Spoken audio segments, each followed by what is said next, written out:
My name is Jamie Robbins. I'm one of the enrollment counselors with East Bay. I see that you guys already sent some questions in. I saw some for the pre-enrollment fee, about registering for classes. So I'm hopefully going to answer all those questions during this short presentation. And then I do have some of my colleagues covering chat. So please feel free to type any of your questions in the chat. I will have time at the end to address some of the questions out loud as well.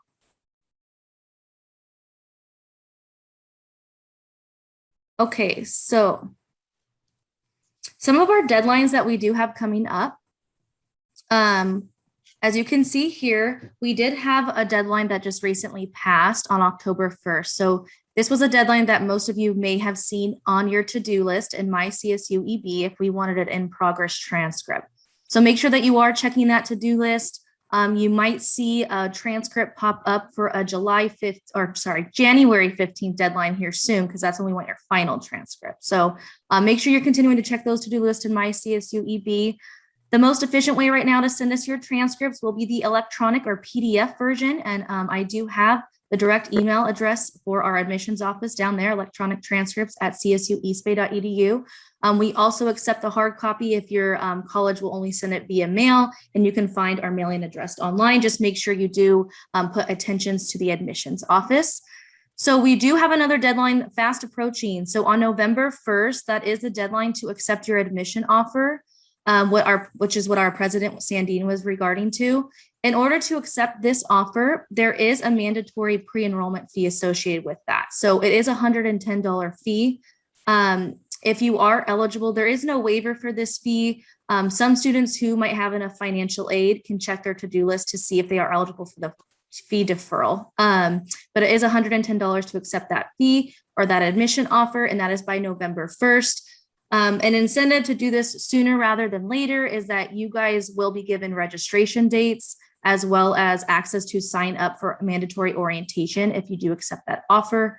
And then, of course, as I previously mentioned, the final transcript deadline, we want that in by January 15th. So any in-progress classes you're currently taking, make sure you are sending that by January 15th.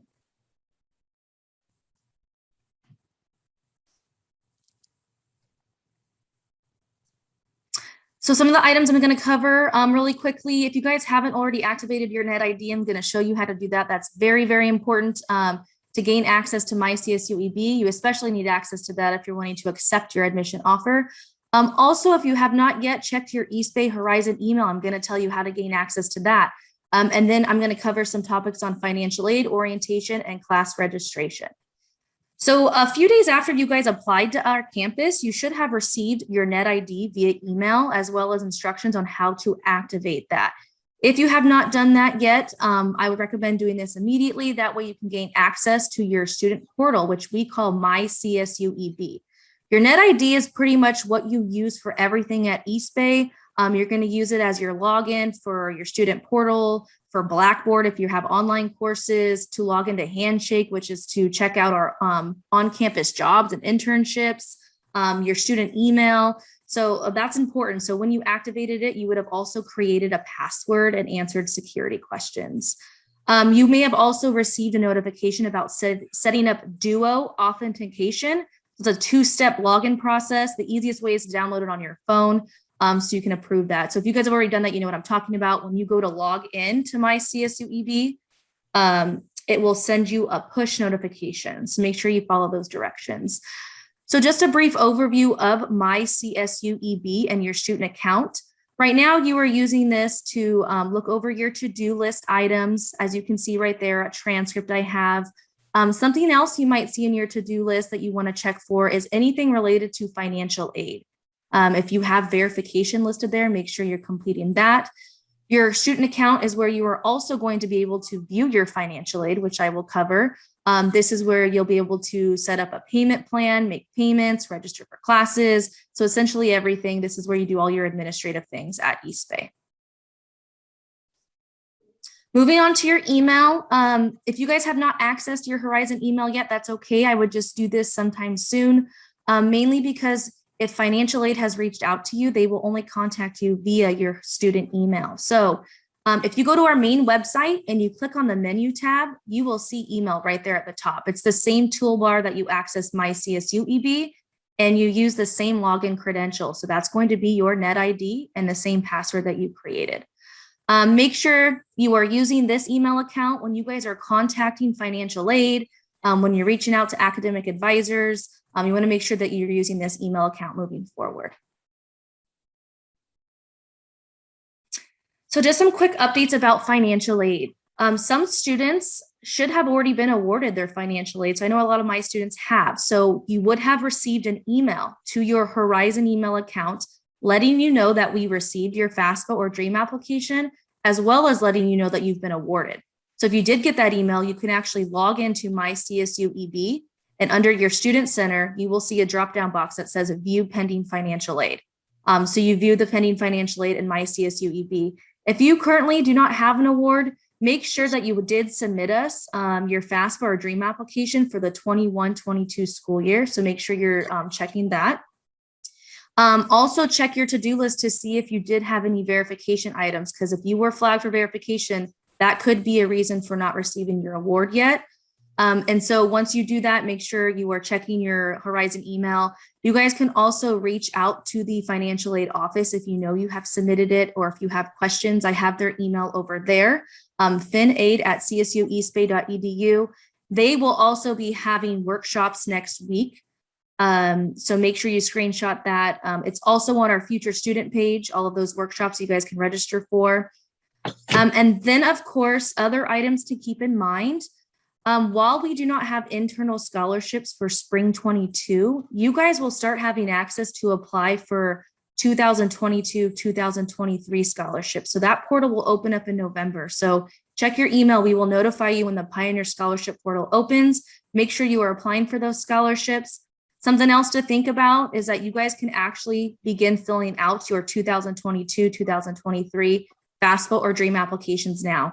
That's when we're starting to think ahead a little bit and start thinking about fall 2022. That's what you'll need that for. So those priority deadlines are not till March 2nd, but that's something that you can get done now. So other items to keep in mind, if you have all your financial aid lined up for this spring, start thinking about the fall 22, because that is the start of a new school year.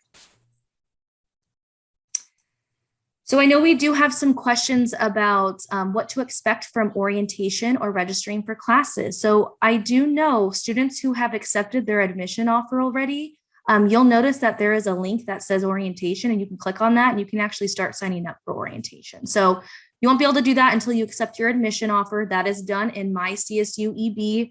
I believe they are planning, I visited with one of our orientation folks yesterday. They said that to expect it to be virtual sessions for spring and them to be taking place in December.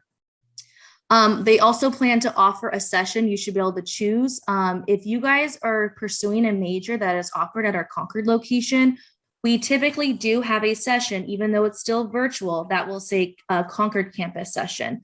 This will, go over the resources and everything at our Concord location. So I'm happy to provide you with my contact information if you are not sure if your major is offered at Concord. I'll confirm that with you because I do work with our Concord campus students. Regarding registering for classes, if we have any first-time freshmen listening in today, starting with us in the spring, you will be contacted by your advisor. This is for incoming freshmen only. They are contacted by a FAFSA advisor, and that advisor will help them enroll in classes. Most of folks that are on today, they're going to be transfer students. So I'll move on to the next step for transfers. Enrollment information for transfer students. You guys actually have to reach out and connect with your advising student center. Okay, the time that you will do this will not be until November when you are given your registration date. So you can receive an email to your Horizon email account. It will also be posted in My CSUEB. It'll say enrollment dates. Sometime in November, that's the earliest, you will see an enrollment date posted and you'll get an email saying you have been assigned a registration date. That is when you will want to reach out to your advising student center, which I'm going to provide you with their contact information on the next slide. In the meantime, you're happy to visit our ACE website. I have it right there, csueastbay.edu/ACE. They will provide degree roadmaps for transfer students. Maybe I can also share that direct link in the chat with you guys, or maybe my colleague Mark can share that with you guys in the chat. There's a lot of resources for transfer students on there. It will show you degree roadmaps. It'll also go over other graduation requirements, and that helps you prepare for your meeting with your academic advisor. So once you receive your registration date in November, here are the 4 colleges that make up our university, and these are the student centers that you will be reaching out to. This is only your first semester coming into us. After this, you will actually be able to log into Bay Advisor and sign up online with your academic advisor moving forward, probably something similar to what you're doing with your community colleges.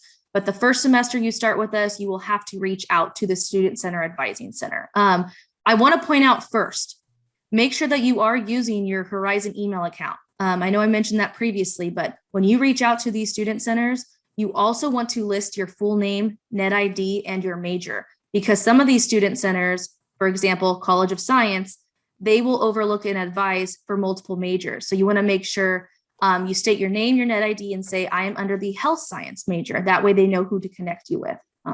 So that's important. So here are the emails. If you guys want to screenshot this information is accessible on our website. Another link that we will probably share with you in the chat as well is going to be the 4 academic colleges, because if you're not sure which college your major falls under, we can help you identify that.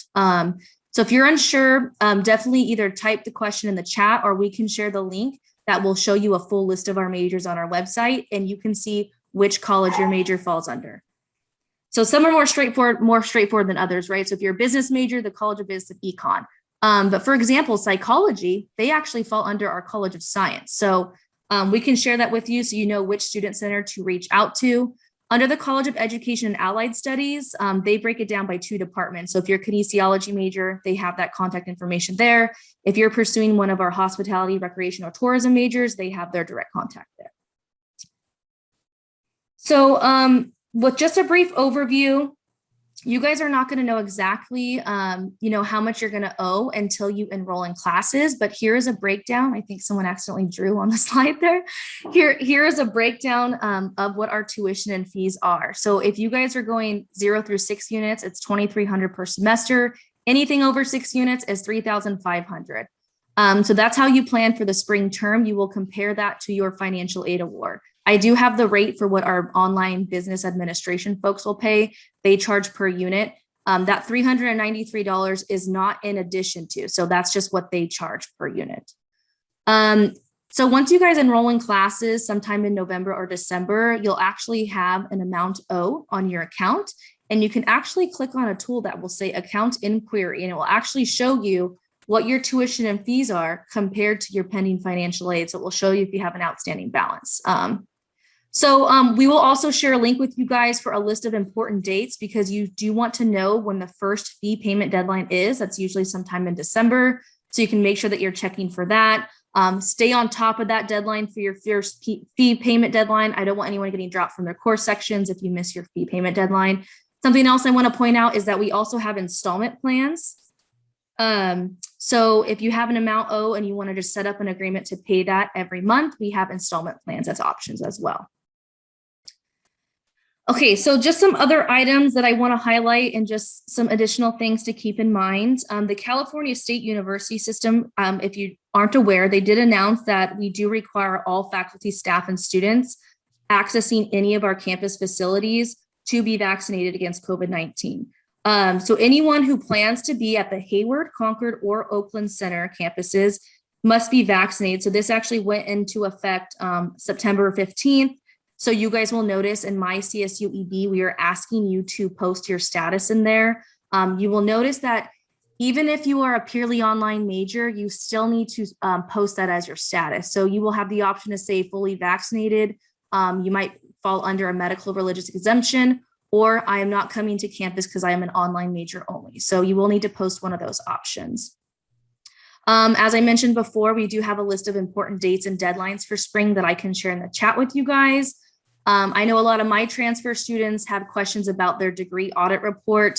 These usually are not posted and ready for students, maybe until after you start your classes in the spring. So we do have a transfer equivalency system tool that I can share with you guys. It's called TESS. you can actually use this tool and search your community college and see how all of your classes transfer in. If you're wanting to know that now, if you don't want to wait for your DAR to be posted. You guys are emailed when your DAR is posted. Do not expect that in the month of November. It depends on your situation, how many transcripts you have, but that most likely will not be posted probably until January after you start school. One last item that I do want to highlight as well is the WST. I have some of my transfer students asking me about this because they do see it posted in their student center in my CSUEB. I want to let you know this is not a requirement you need to worry about before starting school with us. This is traditionally a graduation requirement and something you will visit with your academic advisor after you start with us. We did suspend this the past 2 years because of the pandemic, so we might be bringing it back. So you will be discussing this with your academic advisor. So nothing to worry about before you start at East Bay.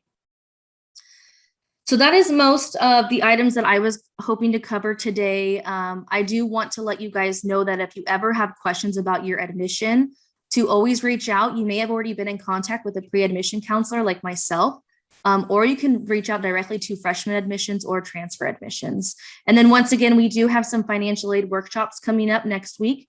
That is for prospective or current students. So anyone is welcome to attend. You could register online to attend those.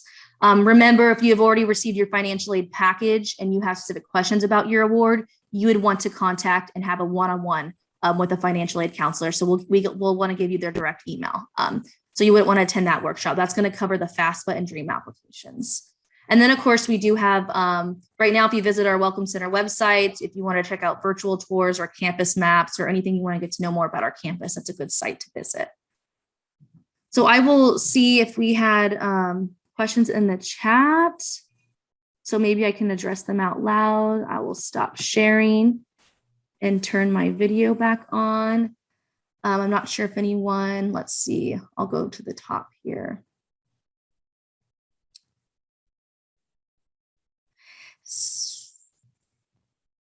And I don't know, Mark, if you saw any that maybe haven't been answered yet. I see that you were typing away there. Thank you. We have a few more minutes, I believe, so. All right, Jamie, I'm checking as well. Thank you. Good job, by the way. Good job. So we had a lot of questions about the Concord campus. So in a nutshell, there are 5 majors offered at Concord for upper division coursework only. It's nursing, psychology, sociology, business, but only the general management concentration, and then liberal studies, which is our teaching program. So if you're one of those 5 majors, I'm going to share my contact in the email. Please feel free to reach out to me. I am the admission counselor for the Concord campus. And Jamie, I'm putting in chat the DAR. Someone had a question about the DAR. Right.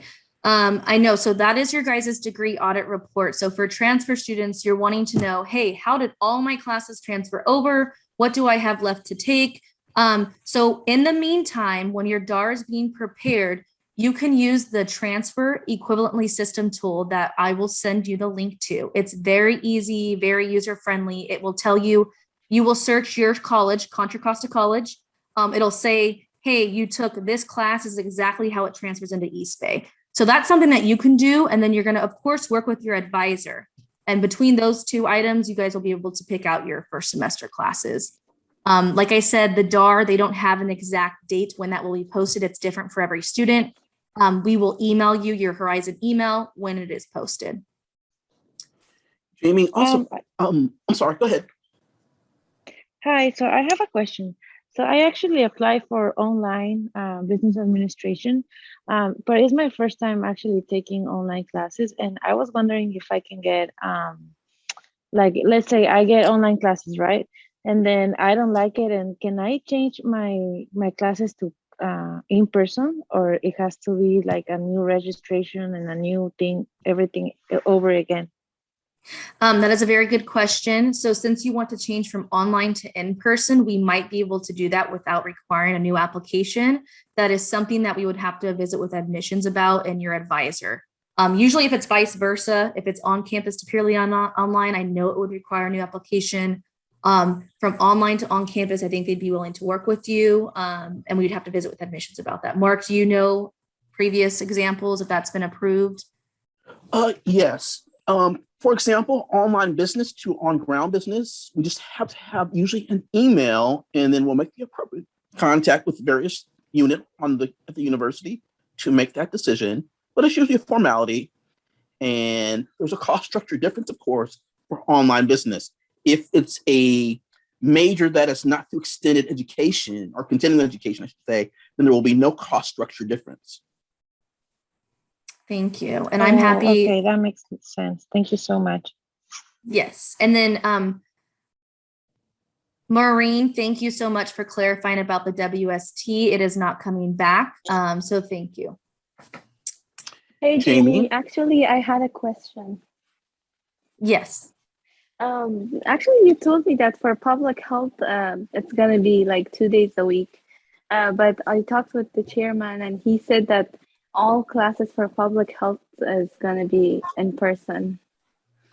Right. So we actually have Maureen presenting next. Actually, none of us are really, I have not heard yet about how many in-person classes to expect for spring. So that's why I did suggest that you visit with the health science department. So it sounds like they are bringing back most of their classes in person. Okay. And one more question is, should we go to preview day on Saturday or is it going to be the same as today's Zoom meeting? Karissa, did you want to answer that? Sure, no, it's not the same as today because it's in person and it's on campus. You'll get to meet a lot of our current students, our staff, our different departments on campus. And then we'll also have live entertainment. We will have a meet and greet with our university president, and just lots of ways to interact with our campus community. So, much different than an online event. So we do encourage you to attend if you're close by and local and able to make the trip. So thank you. Yeah. Just double checking. When is that day again? That's this Saturday. We will share the link in the chat so that you can register if you're interested in attending. Okay, thank you. You're welcome. Hi, I have a question, please. Yes. Actually, when I open my net ID here, there is a page by the name of, there's an exam by the name of California State and Local Government, $25. Sorry, can you tell me which kind of exam is this, or this is important to fill this form or not? Thank you. Just to clarify, you said it was an exam that you're seeing? Yeah, I see here when I open my net ID, there is exam by the name of California State and Local Government, and it is $25. And at the end, it's written continue with payment. So I don't know which exam is this. It's important to fill this form or not. Susan, I'm going to actually write down your, if you don't mind sharing directly with me, your email in the chat so we can set up a one-on-one. Thank you. We'll set up a one-on-one. And you can send it directly to me via chat and I'll set up a Zoom appointment with you. Okay. Okay. We'll get Right that now? figured out. Okay, right yes, now? you can Okay. share that right now. Sure. And I know we only have a few more minutes. I know we probably didn't get to all of your guys' questions out loud, but I will remain on the chat. So continue to post them on the chat, you guys. We probably don't have any more time for out loud questions, but please continue. Mark and myself will continue to monitor the chat feature. Sorry, I sent it on the chat. Can you see it right now? Let's see. And you can send me a direct message, or if you feel comfortable putting it in the chat. I do not see it yet. How about this, Susan? And so anybody else who has questions, I'm going to share my email with all of you. Okay. Thanks, Jamie. And we'll have counselors on for this entire session. So questions in the chat at the end. We'll have time for some questions as well, but we do want to get through all the information tonight. So next, I'd like to introduce Dr. Maureen Scharberg and Dr. Mitch Watnick. They're from our academic programs and services to talk to you about advising and give you some updates about instruction for the spring. So good evening, everyone. I'm going to leave my video off because I have unstable internet, but I'm Maureen Scharberg. I'm Dean of Academic Programs and Services. And Mitch, please introduce yourself and then I'll launch and you can follow. I'm Mitch Watnick. I'm the Associate Dean of Academic Programs and Services. I'm also a Professor of Statistics and Biostatistics. All right. So I just want to start out by saying welcome to Cal State East Bay. And I know a lot of you are from are transferring in from community colleges. And just so we have, one of the things I've learned is the language is so important. So an academic advisor at Cal State East Bay might be called a counselor at your community college, but they basically do both the same thing. We provide academic advising to our students. And at Cal State East Bay, it's so important that you see your advisor. And if you do not know who your advisor is, because a lot of students do go to college success centers, but there's other ones that will go directly to a faculty advisor when they first arrive at Cal State East Bay. And then if you have an associate degree for transfer, you will probably see Wendy Herbert, and I'll type her email in. And she is our ADT advisor to help you start out on your roadmap for your associate degree for transfer for the rest of the 6C units. So she'll be able to help you do that. So the other part, Mitch had already put into the chat the link to all our degree roadmaps. Since this is more transfer students, where you're going to start on our 4-year roadmaps is the 5th semester. And those will be the courses that you will need to enroll in, that we highly recommend that you enroll in. I want to tell you that most of the courses that Cal State East Bay are going to be on ground. So it really depends by department and by program of whether a course will be on ground or online. And I want to distinguish that if it is online, it could be a hybrid course where it would be, some of it will be on ground and some of it be through distance education or online. It could be synchronous, of where you will have a certain day and time of which you will be online for that course, or it would be asynchronous, and which means that you complete that course and the assignments of what is listed in the syllabus, but there will be no official class daytime meeting. All of that is posted in our schedule of classes, so you'll know what it needs, what the course would be like. We do have, there was someone asking about the business online. What we like to say that the program is fully online. So, and that can be sometimes, it can be through our extension, or it can be through our state side, which is probably more information than you need to know. But the main thing is to get to your academic advisor. It is okay to change your major. We just want to make sure that every single course that you take counts towards your degree. And you need to look at the schedule of classes very carefully. Some of you will, we do have bachelor's degrees that are online, that you don't have to come to campus. But a lot of the programs have a mixture of classes. So I'm going to stop there because we don't have a lot of time, and I'm going to turn it over to Mitch. Sorry, Maureen, I have a question. Yep. Sorry, the psychology class is also online, or no, it is in campus? It depends on what classes that they will put forth in the schedule of classes. There'll probably be a mixture of on ground and online. Oh, okay, thank you. Mm-hmm. Hi, I have a question. Is there a way to get a list of the majors that are going to be fully online? You can get, yes, it is in the catalog. Mitch, do we have that link? I will pull it up. Yeah, we have a link. All right, and then I see WST. Okay, so right now, the graduate writing requirement that is required is suspended. We've got it on Good Word. It's going to be suspended for next academic year. So if your catalog is next academic year, you will not be held to it. Okay, they're retooling it, but it's not going to take effect till later. Okay, there's the online program. I got the online programs into the chat, so you can see that. I would point out for undergraduate programs, our online programs are degree completion programs, meaning you can start as a freshman and do everything online. You could start as a transfer student and do everything online for our degree completion program bachelor's degrees. All right. I've seen a lot of students who've been sweating over which college they belong to so they can write the correct advising center.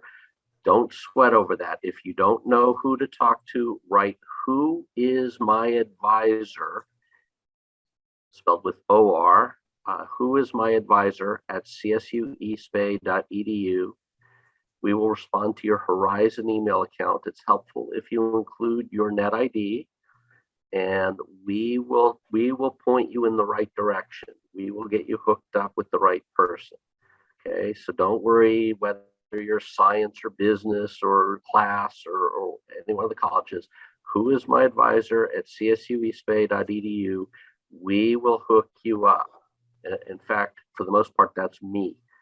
So I will put you together with an advisor, and we'll also point you to where your roadmap is, and give you generic advice, as Dean Scharberg just said. Usually for transfer students, it's the fifth semester of your roadmap. Okay. Somebody asked, can a transfer double major? Anybody can double major. You just need to get into those two majors and take the right classes. And you can minor too. You just have to take the right classes and talk to your advisor. Are there any accelerated bachelor's degree programs? I don't know what you mean by accelerated. It takes 120 units to get a bachelor's degree. So if you really want to put it in the high gear and take summer classes, go for it. Okay, and then none of the majors at Cal State East Bay are impacted except for nursing, BS nursing. We are not like San Jose State and have lots of impacted majors, except one. Can you get a teaching certificate with a bachelor's degree? Teaching credentials are post-baccalaureate. So some of our programs can make it so that it's very quick to get a teaching credential after you get your bachelor's degree, but you would need to talk to you'd need to talk to your program's advisors about how you could do that. We also have our College of Education's Advising Center has a credential center, and they might be able to help you figure out what the right courses are to take to accelerate that program. Is there a cohort in human development? I think there are, but I'm not sure about that. I think there are. I think they do take human development and cohort. You'd have to check with the advisor in human development. Yeah, I think that's the online human development program. There might be a cohort there. Right, and the classes offered, all the classes offered during fall and spring offered in the summer for computer science. I don't know, but I doubt it. Yeah, what you might do with that is, this is the sign language and interpreter interrupting real quickly. If you can manage not to talk over each other, it would be really helpful. Oh, thank you. We can handle do that message. Thank you. Okay, fair enough. Okay, so for computer science offered during the summer, what I would recommend that you do is, besides talking to your advisor, is you could check last year and the year before's summer list schedule, because those should be publicly available, and see what was offered during the summer in those terms. Typically, we offer similar programs from one summer to the next.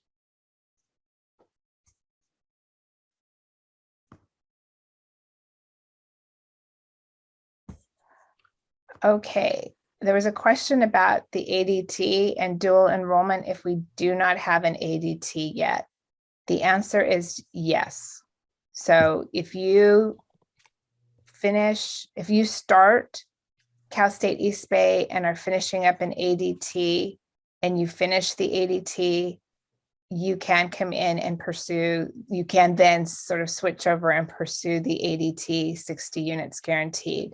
You do have to get us your final transcript that shows that the ADT has been posted.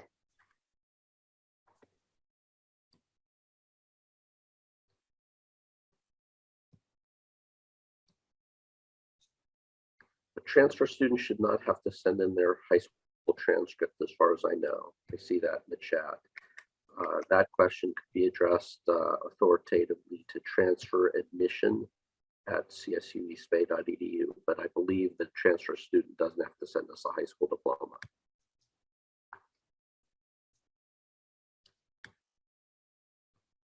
I can answer that. Sorry, Jamie, repeat. Oh, sorry. Yeah, go ahead. So I believe that question is coming in, Mitchell, because we are accepting lower division transfers this semester for the first time in a long time. So traditionally, no, we do not require a high school transcript, only if you see it on your to-do list because you're a lower division transfer. Upper divisions, we should not require it. Check your to-do list. Sorry, can you write your email for us, please? Sure.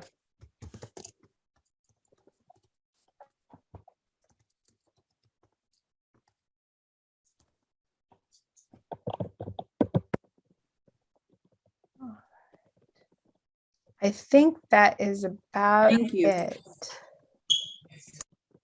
Thank you, Maureen, and thank you, Mitch, for joining us this evening. All great questions, everyone.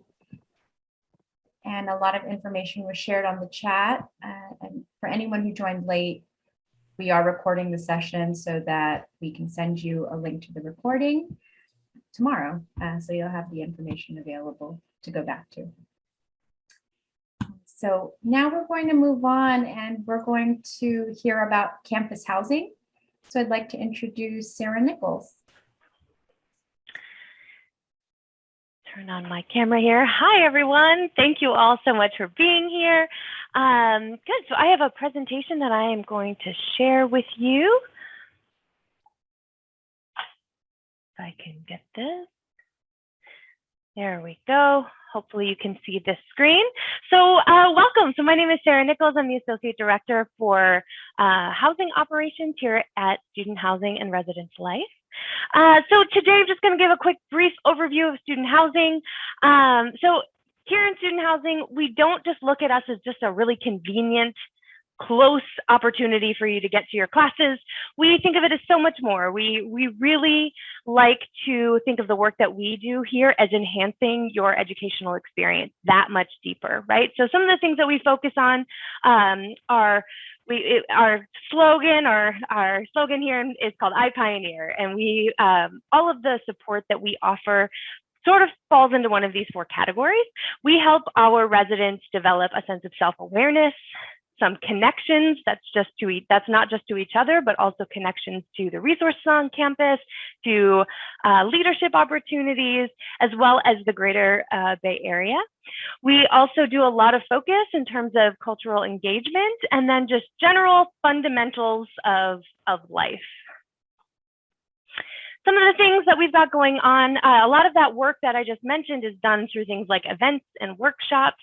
We have wonderful resident assistants who live on the floor and in the buildings with all of our residents that are great resources to the folks. We have community meetings, we have community builders. There's a lot of great things happening here. Some of our signature events are listed here.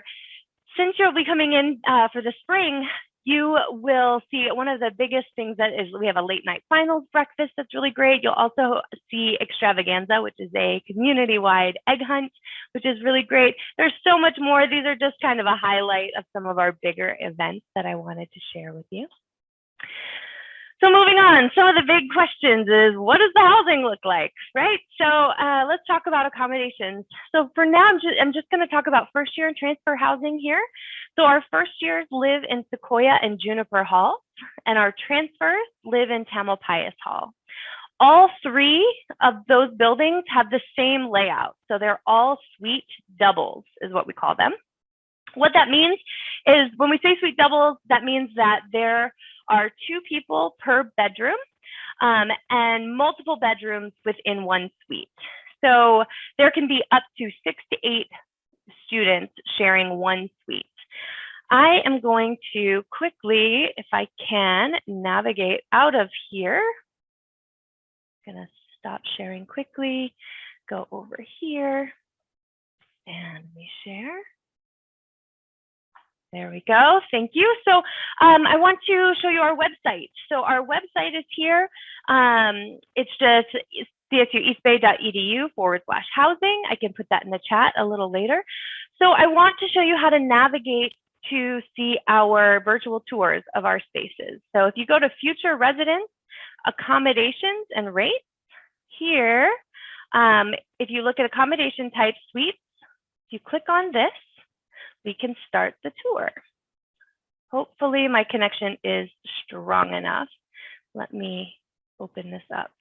There we go. Okay, so this is coming in through the front door, is what you see. No, it's loading. There we go. Let's try this one more time. There we go. Okay, so this is one of the common this is the common area inside the suite. So if we look over this way, you can see that there is a kitchenette. The transfer students are provided with a convection oven. This right here serves as a convection oven as well as a microwave and a full refrigerator to share. Notice that there is no oven. There's no stove in any of our suites. So common dining area and living room, everything is fully furnished. All of our units also come with a balcony and or a patio. So we will turn the corner and go down the hall. So each suite has 2 full bathrooms, but they're divided up into half just to make the best use. So in this first room here, for instance, you can see it's the toilet room with the sink. But then if you come down a little bit further into here, you can see it's just the shower. Moving along, one of the bedrooms, as an example, will pop into here. And again, I hope that you check this out on your own if you're at all interested in housing. So this is an example of a double bedroom. So each resident has their own bed, a set of drawers, a desk, and a closet. Okay. And in this particular unit, there are 4 bedrooms. We will also come over here into the other bathroom. Let me move this up. Great, so this is the second set of bathrooms. So you can see the toilet room is over here and the shower stall is here with sinks in the middle. So this is just a quick view of what our units look like. Great. I'm gonna flip back to the slideshow really quickly.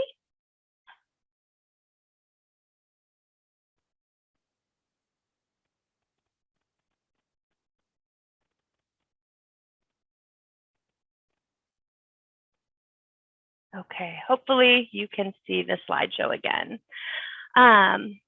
Moving on. Okay, so let's talk about rates. So for the spring 2022 semester, here are the housing rates. This is the breakdown. So we have the rent, which the move-in date for anyone moving in for the spring semester would be on January 9th.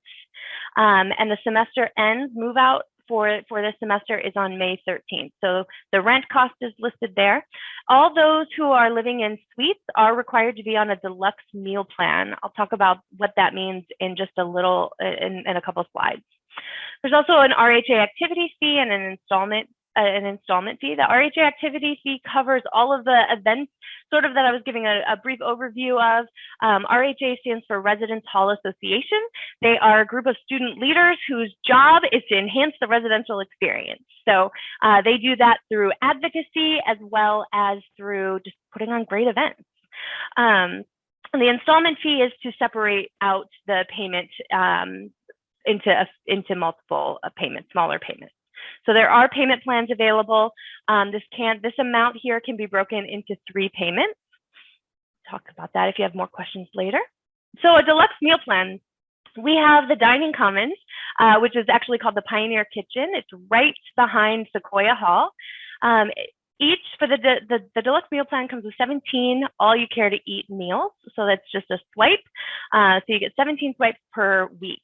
It also comes with $300 in flex dollars that you can use for the semester, as well as 3 meal exchanges. So on the next slide, we'll talk a little bit more about that. So flex dollars can be used at any of the locations here on campus outside of the Pioneer Kitchen.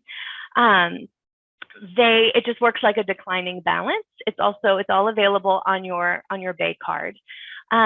We also have what's called meal exchanges. So for instance, I think it's Panda Express. And yeah, Panda Express will do a meal exchange. So instead of using a swipe at the Pioneer Kitchen, if you're down near the Union and you wanted to grab some Panda Express instead, you can swap out, use one of your swipes to get Panda Express instead of using your Flex dollars. So it's just a great way to stretch your Flex dollars a little bit more. I will tell you that due to the reduction of folks here on campus during the fall semester, not all of the locations have been open. So I know Panda is open, Red Wave, Starbucks is open, and I think Einstein's is, and then the Market. Our dining vendor is currently assessing which venues, they anticipate opening more venues for the spring, but that's still under review. It's going to depend on what the traffic is going to be on campus for the spring semester, so stay tuned. All right, how to apply. All right, so the application process. So starting for spring housing, the application opens on November 1st. And if you want to get the priority deadline to get your best chance of getting a space that you really love, try to get your application in by the priority deadline of November 21st. You can turn it in later than that. We have a number of, you'll see on our website, there's a number of different deadlines, but the very first deadline to get the priority is November 21st. So everything for applying for housing is done on the housing portal. That is available through our website. There's a link that will take you there. You'll have to log in with your net ID and password, and yeah, you can get signed up. In order to submit your application, you're submitting an application, a housing contract for the spring semester, and you also will need to submit a $500 initial payment. Okay, so this is not a deposit. It's not something you get back at the end. It just gets deducted from the amount of rent rate that we already kind of discussed. Okay. After you have those three things in, when the time comes, you will get a lottery time and be able to log back into the portal and select your room that you want to live in for the spring semester. Yeah, so we will have, starting on Monday, we will have a lot more updates on our website regarding different dates for the application process. So that's the information I have for you. I'm not sure if you have any questions. I see a bunch coming through. I will do my best in trying to tend to some of them. Are you still charged for housing if you live off campus? No, only if you live on campus. Are there any single rooms for spring for students with an accommodation or disability? Great question. So anyone who would like to apply for an accommodation, that is done through our accessibility services. When you apply, there is a section of the contract, the application, that asks you if you have any accommodation needs, and that's where you can list your accommodation needs. Anyone who enters something there will receive a follow-up email with instructions on how to officially apply for that accommodation. We do have single rooms available. We usually are on a wait list for single rooms, but those who have an approved accommodation do move to the top of that wait list.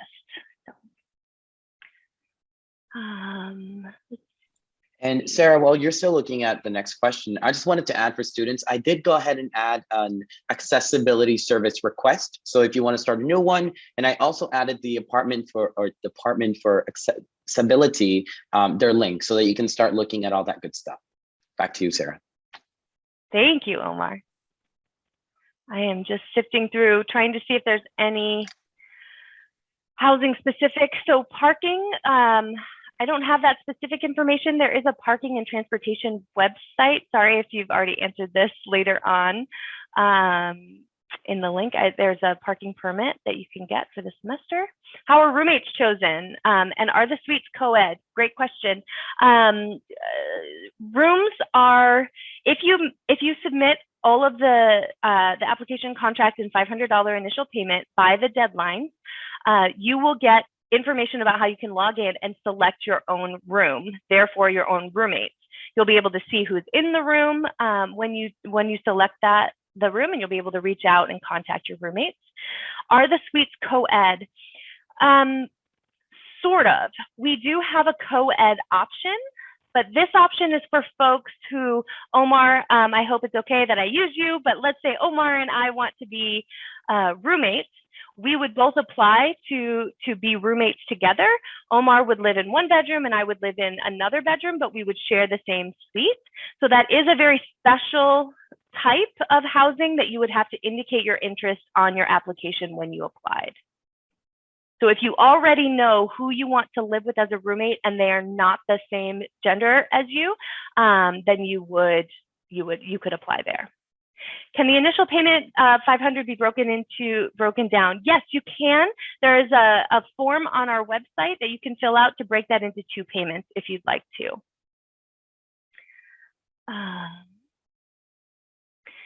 How are the payments broken down? So there's three payments. I believe January is the first payment, February and March, I believe, are those 3 payment dates, the end of the month.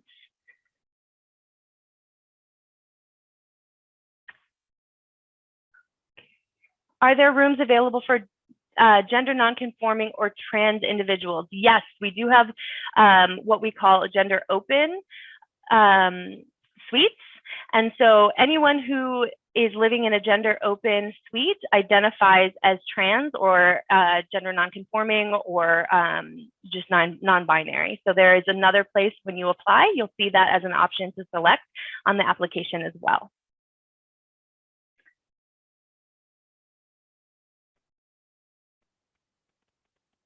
Sorry, I'm sifting through these.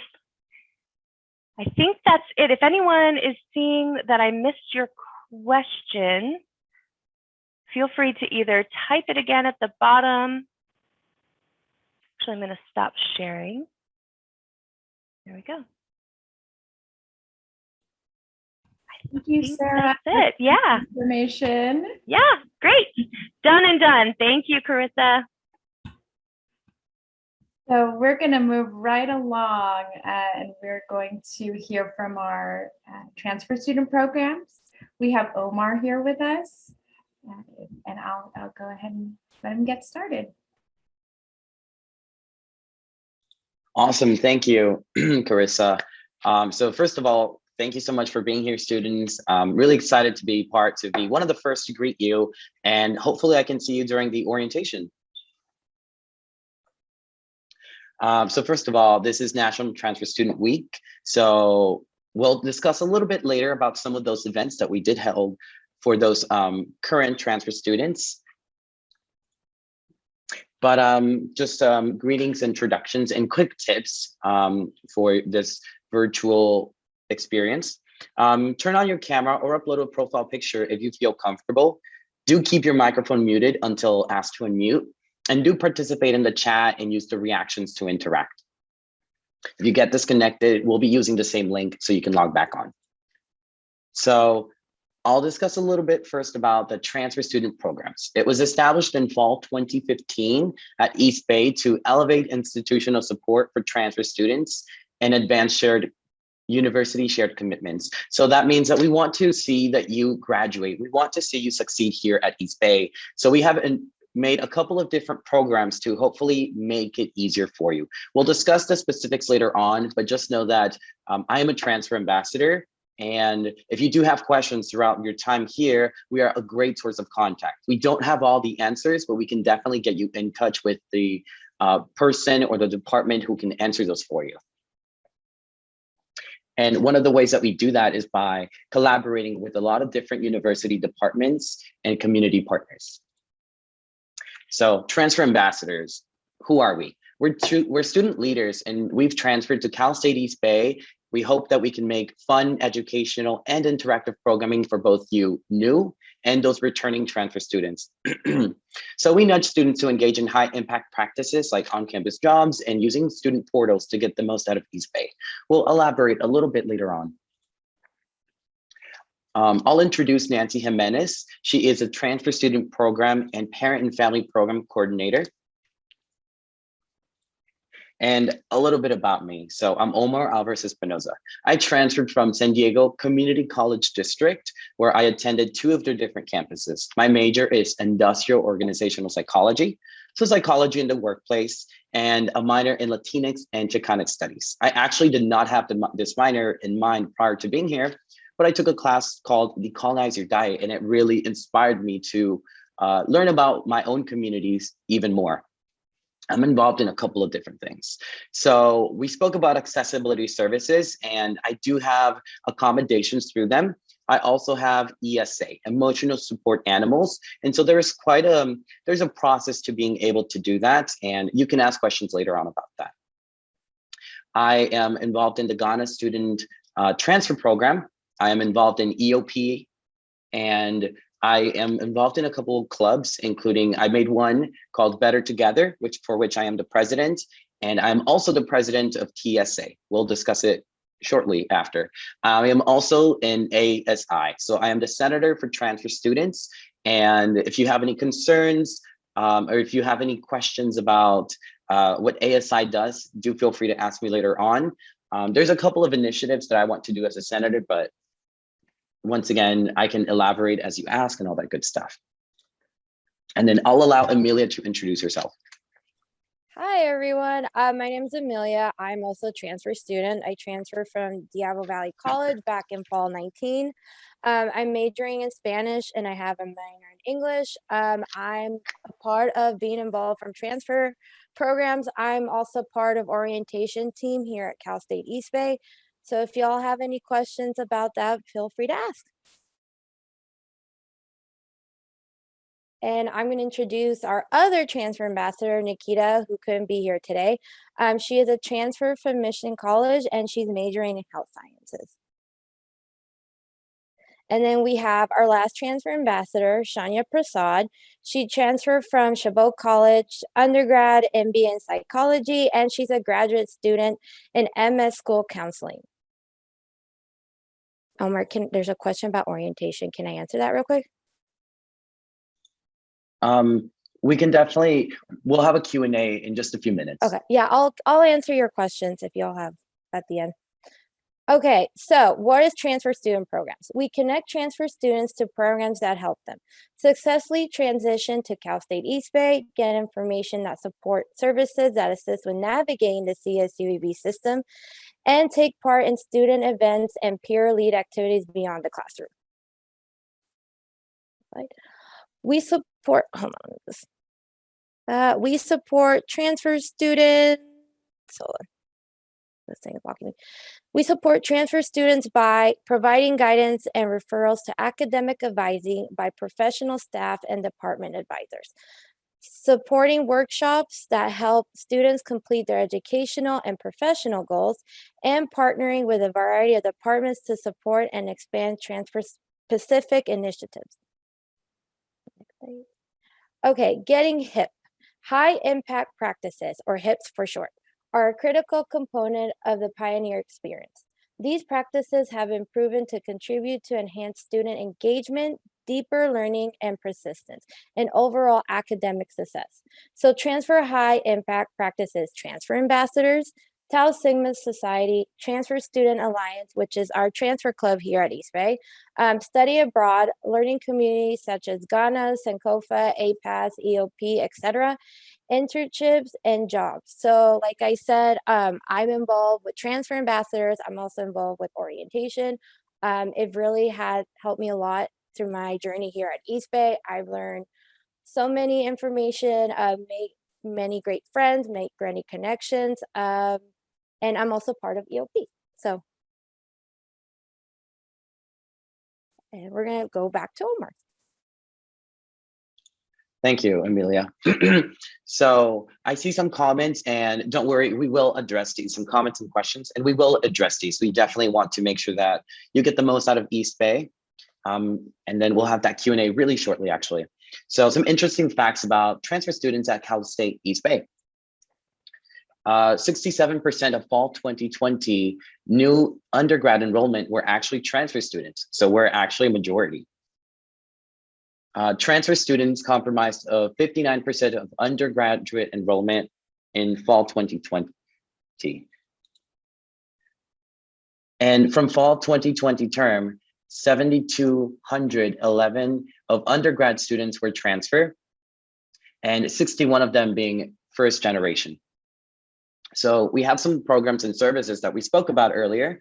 And so the transfer student programs is more of a resource hub for many different campus departments that provide services for both you transfer students and for other students. So we have transfer connections. So we provide opportunities for eligible prospective and incoming Cal State East Bay transfer students to connect early on with a transfer ambassador. So what this would actually look like in person is we would actually be at, say, Chabot, Los Pasitos, and we'd actually have our own table. We'd have some forms. We'd have that connection in person so that you know that as you transfer in here, you'll have somebody to talk to. Unfortunately, that's not something we've been doing as of recently, given the pandemic, but we're hoping to start that soon. We have Tau Sigma chapter here at East Bay. So it's the National Honor Society only for transfer students. So this organization is designed to recognize and promote academic excellence and involvement of transfers here at a four-year university. So some of the membership criteria, you must have transferred in here from a 2-year institution, and you must be registered in a course of study leading to a bachelor's program. So this would not be for students with certificates with an average amount of work equal to 12 units. And superior academic achievement by students during their first term in the institution for which they transfer. So that means that you must have 3.5 minimum on a 4-point scale in your first 12 units here to be eligible. There is a membership dues of $60, and that is as of this month. We also have the Transfer Student Alliance. So it is a transfer student club where we hope to make a positive social space, build community, and advocate for transfer students here at East Bay. This is the club for which I am the president. And so we're always looking for feedback. We had a couple of events we'll speak about shortly, and we can make events all day long, but at the end of the day, unless that you want to be there, unless you benefit, we really, there is no point, right? So we want to, if you do have some feedback, if you have some, I want to see this, or how can we make such thing happen? We're always open to that. Okay, back to me. So from what I understand, and Nancy's here, who's part of the leadership, student life and leadership program, spring orientation is going to happen December 3rd of this year. There's going to be one session, which is from 11 a.m. to 12 p.m. And then we have a transfer mixer, which is a transfer ambassador, such as myself, Omar, Nikita, and Shawnya, to answer any questions you have. And that's from 12 to 1. And then there's another session that day from 6 p.m. to 7 p.m. And then there will be a mixer from 7 p.m. to 8 a.m. There was a video linked in the chat if you need help with signing up for orientation. And again, if you have any questions about orientation, you can ask me towards the end. Thank you, Amelia. And I just wanted to point out, would you mind copying and pasting that link one more time? I know there was so many chat, it can just get lost. Yeah, and so, give me 1 second, I'll find it. Thank you. And I did want to mention, we do have virtual office hours. I know a lot of you feel lost and it's like, what is the next thing? What do I do? Well, we host virtual office hours starting this coming week from Monday through Thursdays, 10 a.m. to 2 p.m. You'll be able to go to our office hours. In it, you'll be able to just say, you could just say hi to me, to Amelia, Nikita. But if you do have questions, I did this thing, am I on the right path or what am I missing? You can always ask us. So that is the meeting ID so you can log in. And I also made a QR code. So you can just scan that and it'll take you directly to like that meeting. And yes, we do have these hours, but I know this doesn't work for all students. So we are more than happy to make an appointment outside of these hours if you really can't meet those Monday through Thursday days.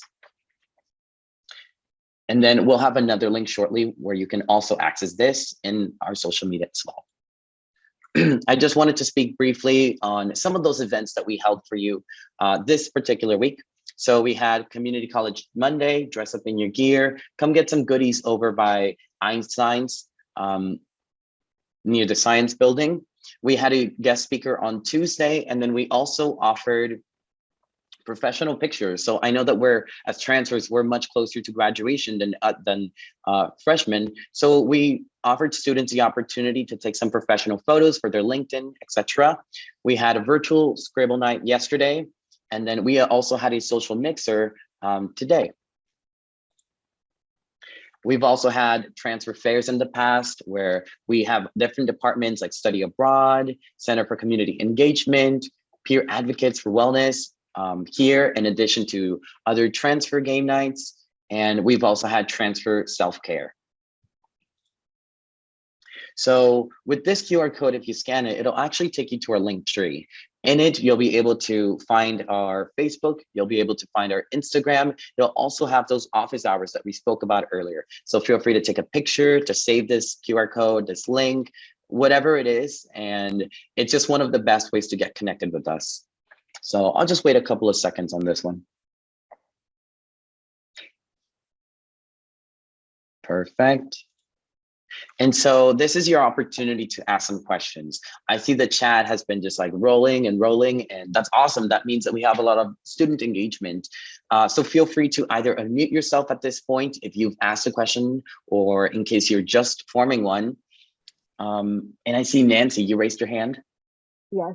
Hi, I'm Nancy Jimenez. I'm the coordinator for transfer student programs and parent and family programs here on campus. So I oversee the transfer ambassadors. I just wanted to also clarify some information on orientation. There's a lot of questions about it being virtual or in person. So December 3rd, orientation is virtual. There's 2 sessions. The second session, the later session, is filling up quickly. So if that is a preferred time that you are looking for, I would suggest signing up for that as quick as possible. And then we will host an in-person event. The tentative date is January 13th. And there'll be more information provided and sent out about that. You should be receiving an email shortly as well from the orientation office regarding signing up for orientation. Also, so it is, sorry, Nancy. Sorry, December 3rd is virtual. Also, I got a question earlier from a student. So no, orientation is not separated by majors. Since it's online, the way we're doing it is you will be separated in a breakout room with an orientation leader and other students, and you will all get the same information together. So yeah, they're not separated by majors. Thank you, Amelia, for that clarification. I saw Justin's hand, and then Eduardo, you can go ahead.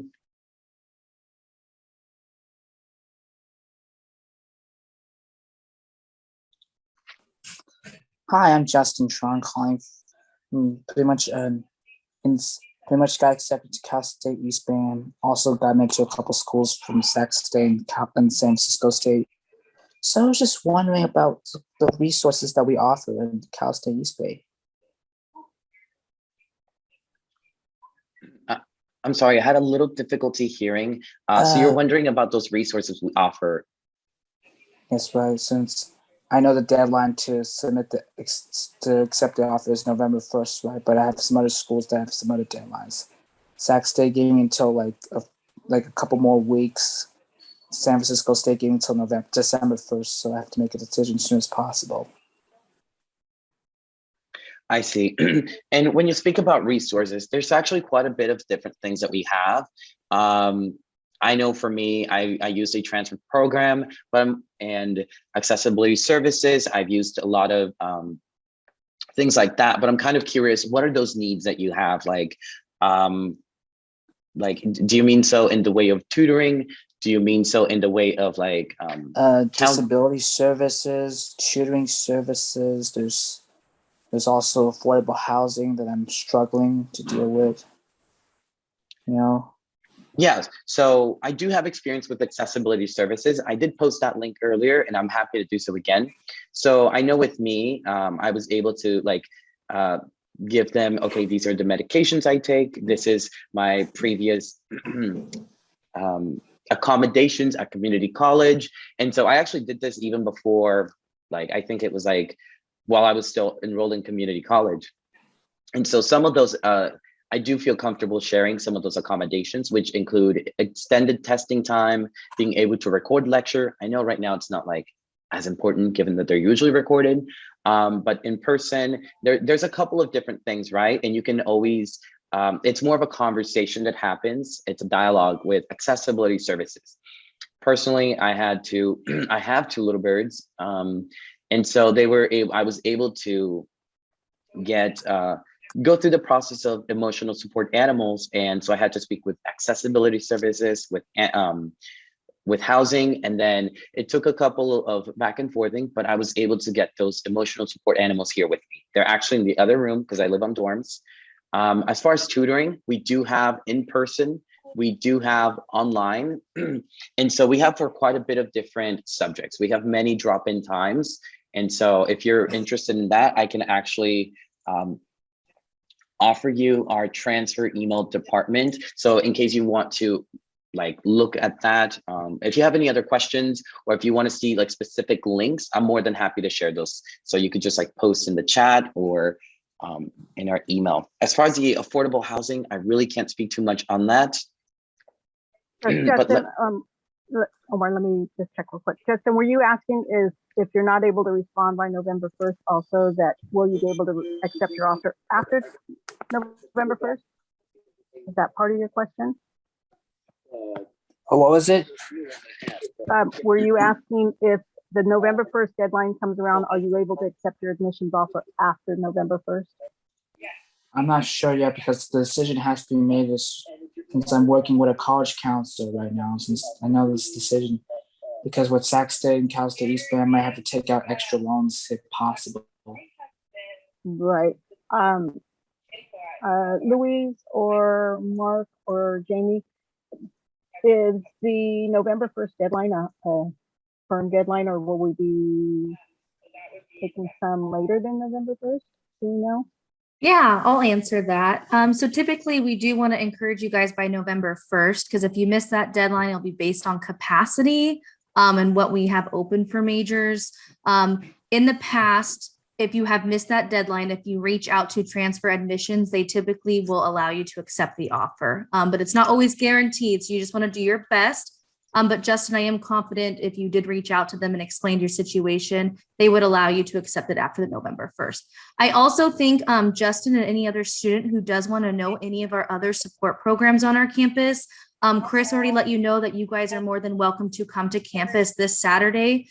All of those resources that Omar was talking about, they will be tabling. So you can go and talk to accessibility services, some of our TRIO programs. I did see that we had some questions about food insecurities. We have an excellent program called Pioneers for Hope. They have a food pantry that our students can go in and get food for free. So you can learn about all of these things during our, our welcome day or preview day that is on this Saturday. So I do encourage anybody to attend that to learn more about our campus. Yeah, that's helpful, right? So I know I have to make a decision by the end of, in the coming days now, because I have to accept my offer in one of those schools.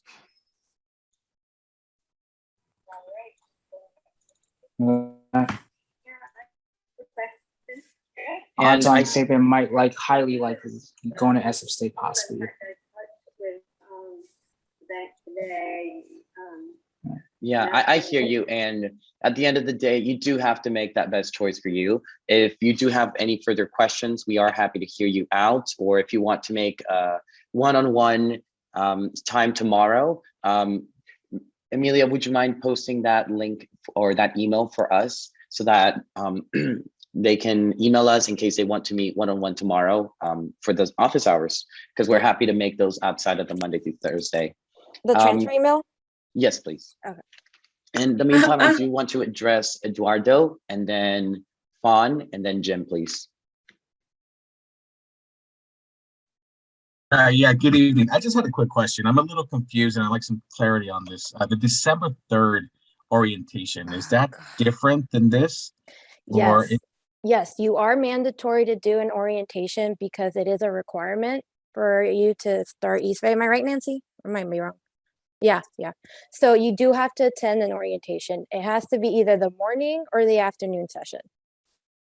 Your 110 enrollment fee that you paid does go towards that, so it covers your costs for orientation. You're Okay, already and submitted. that information I'll get like through my Horizon email, right? Yes. Yeah, you Gotcha. should receive an email from the orientation pretty soon.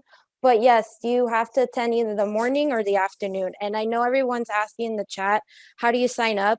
Omar just dropped a YouTube video for to explain to you how do you register for orientation. If not, you can follow the orientation's Instagram page, and there's also a video there, and they'll keep up with like updates of orientation. I hope that helps. Thank you.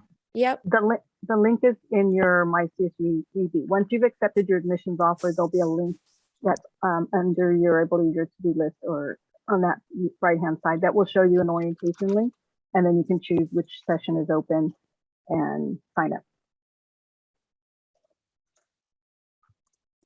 I have a question. I have a question about the disability service. Do I have to bring a letter from my doctor or my medication? What can I bring to prove that I'm a DSS student? That's a great question. Oh, I'm sorry. Go ahead and speak. Sorry, Omar, it's Jamie. I was going to say, I'll take this one. Your guys' first step will be to set up a welcome meeting with one of the accessibility services counselors, because they are the experts, and no documentation or paperwork is required for that initial meeting. It's very informal. Right now, I think most of those meetings are going to be over virtual, over Zoom. So definitely I can send you guys in the chat. I will send you the direct link to how you set up a welcome meeting with an accessibility service counselor.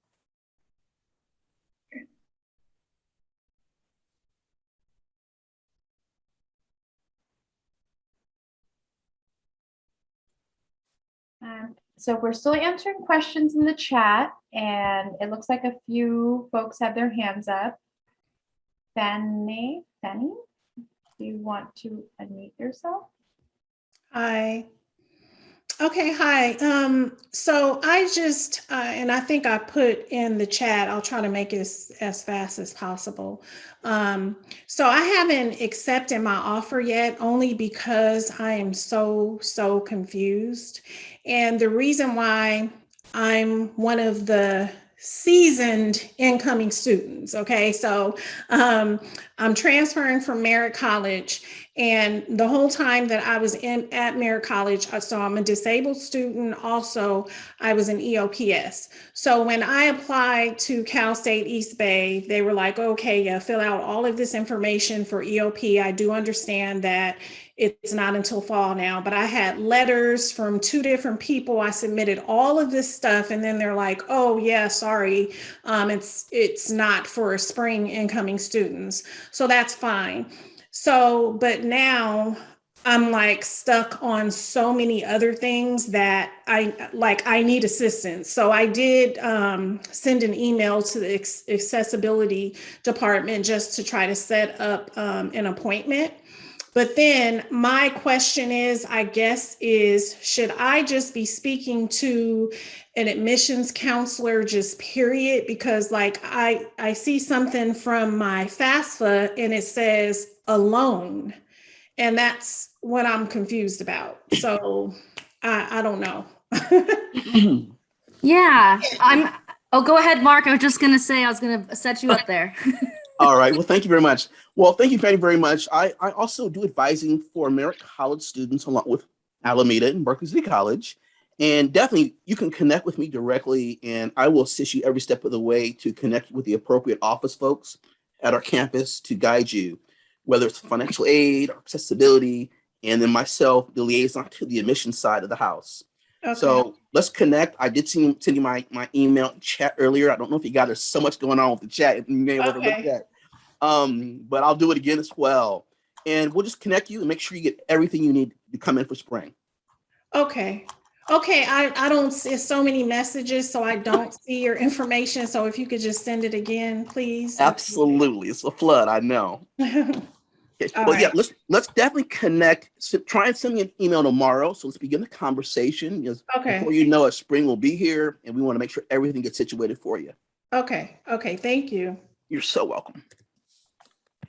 And then if I could just piggyback really quick off of Mark, thanks, Mark. I'm going to share in the chat with you guys a link to a list of our outreach counselors, just like myself and Mark.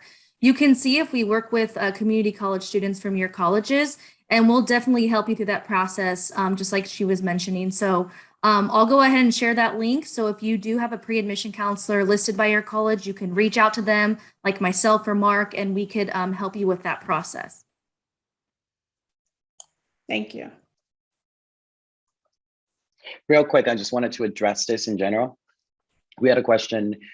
The course schedule goes live to 25th, and for first enrollment begins November 1st, and November 22nd, I'm sorry, is open enrollment. So open enrollment is when any students can just start like clicky clacking, taking all those classes. But we actually start giving you like permission to enroll in waves. So priority registration, if you have that for you're a senior or accessibility services, you start then, and then like a week after somebody else and somebody else. So hopefully that addresses that. I'll also put that right in the chat. And then please go ahead and unmute yourself, Jim, Miguel, and then Tia. I hope that's in the correct order. Go ahead. Yeah, I sent my transcript, and I was wondering if I had to resend the final transcript, because I already sent the transcript with the grades for the final transcript. So I don't have to send again? I'll jump in here, Omar. So the final transcript deadline that we covered earlier is January 15th, but that is only if we still need a final transcript. So to answer that student's question, if you see a final transcript listed on your to-do list, then you want to make sure you send it in. But if your first transcript was final, then you probably shouldn't have another one pop up. Always make sure to check your to-do list items though. So that's my big takeaway. So hopefully everyone knows that final transcripts due by January 15th. If you have one on your to-do list, then please make sure to send it in. Sorry, I have a question related to this topic. Actually, I sent my official transcript 2 times through email and also mail. But unfortunately, still I have on my to-do list. So I don't know why it's still existing there, please. Yes, thank you, Susan. So it can take a few days for that item to be removed from your to-do list. And so if you were getting an email chain that says we still need it, it's most likely because it's just been delayed. So Susan, if it's been over probably 5 days since you have received confirmation that we have actually received it, then I recommend reaching out to transfer admissions. I'll drop their information. So if it has been over 5 days since you received confirmation from your community college that they send it to us or that we received it, you can follow up with transfer admissions just to check to make sure. There might be an additional transcript that we need that you did not send yet. So that's why you want to follow Yes, up. you're right. Actually, I sent my Afghanistan official transcript through email. So I don't know what's the problem. And also I contact international student offices, and I didn't receive any response up to now. So I don't know, I have to be wait or. Okay, and then just to confirm, for official transcripts, all students, make sure that your community college is emailing us the transcript. It cannot come directly from the student, or that will not be considered official. So I just want to make sure, Susan, that you submitted it to your community college and the community college sent it to us electronically. Actually, yes, you're right. San Joaquin Delta College sent my official transcript that I finished my college, and also I have the, my first bachelor's degree in special education. I sent the official transcript through my mail. Perfect. So what I'd recommend, how about I think that you should follow up with International Admission Office, because that is probably the one that you're still seeing on your to-do list. If you can follow up, and you can also CC me in that email, I'm fine with that. So I can make sure to call or follow up if you're not hearing back within 3 to 5 days. So let me share my email with you in the chat right now. Thank you. Hi, I have a question. Go ahead. So I submitted my residency questionnaire and the, what is it called? And the immigration status one. And I submitted it just before the due date. and I haven't gotten any update on that, on if you guys accepted what I sent you guys. And I also had one for my for transcript, but that one got taken off my to-do list. But I still see the immigration one and the residency questionnaire one still there. It's been almost a Yes. month now, so. Good question. So I am going to share with you the direct email for our residency who under the admission office. That's who receives those documents, and they will for sure, they could give you an update on that if they have that item or not. Okay. So I will share that with you, the chat right now. They have a direct contact. Okay, thank you. And in the email, really quick, students, when you are reaching out to these departments, make sure that you are including your net ID. It just speeds up the process always. When you reach out, list your full name and your net ID. That will help them. And then go ahead. Sorry about that. No, you're fine. Thank you.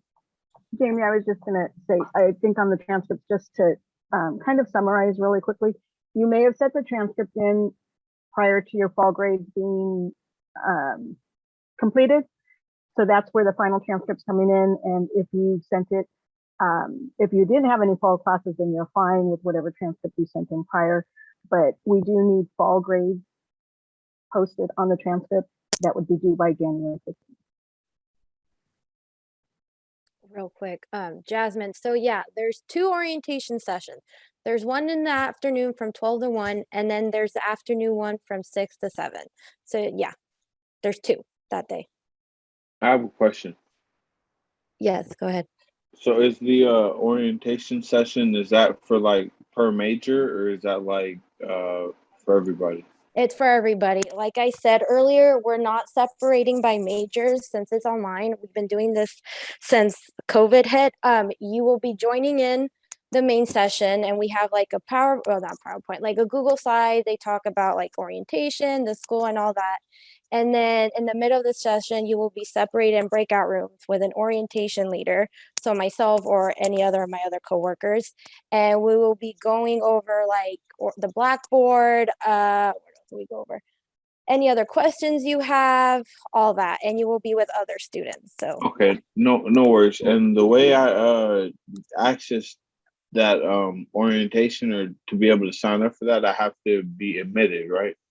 Or not admitted, but accept my admissions offer. yes, right, Nancy? Yes, correct. You pay your 110 and your admissions offer. The thing with the major departments, your individual major department or college may offer their own orientation session, information session, advising session. So that would come separate from student life. No worries. And I have a question. So as far as the pre-enrollment fee goes, I have the Department of Rehabilitation paying for my pre-enrollment fee.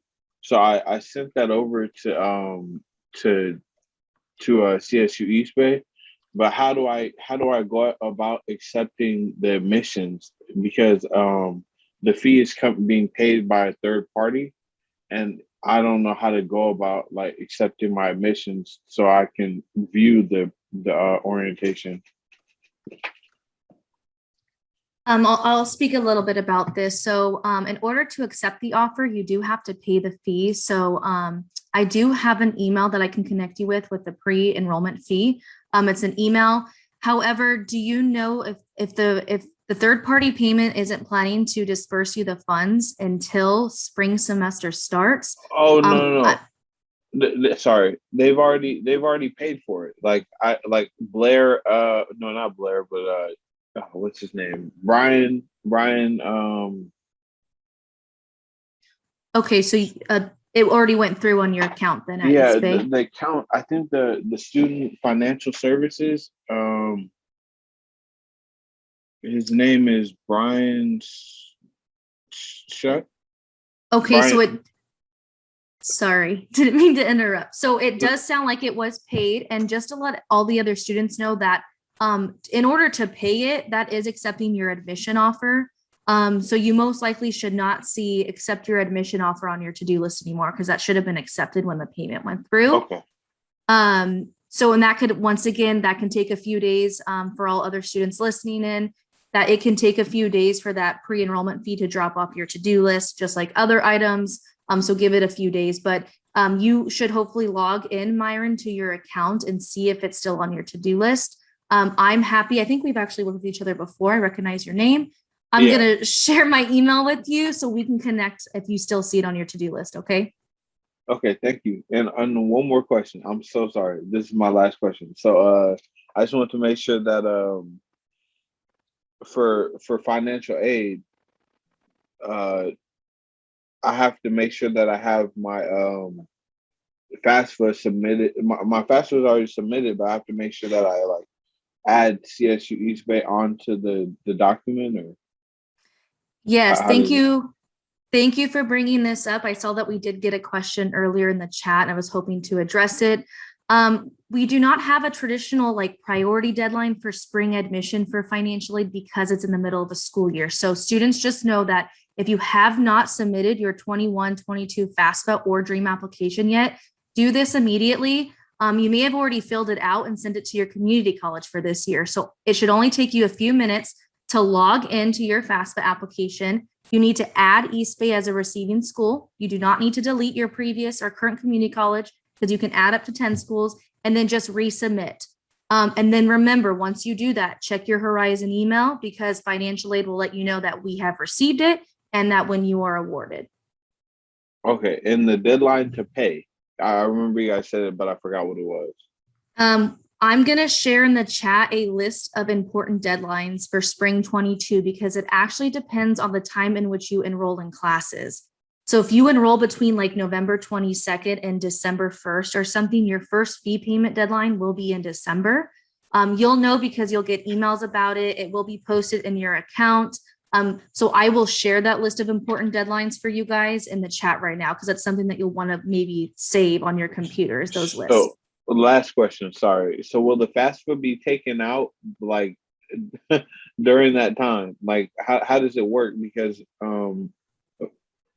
so I do the FAFSA, I go ahead and add you guys to the FAFSA, and then how does it come out? How I just have to do it before December 1st, you said?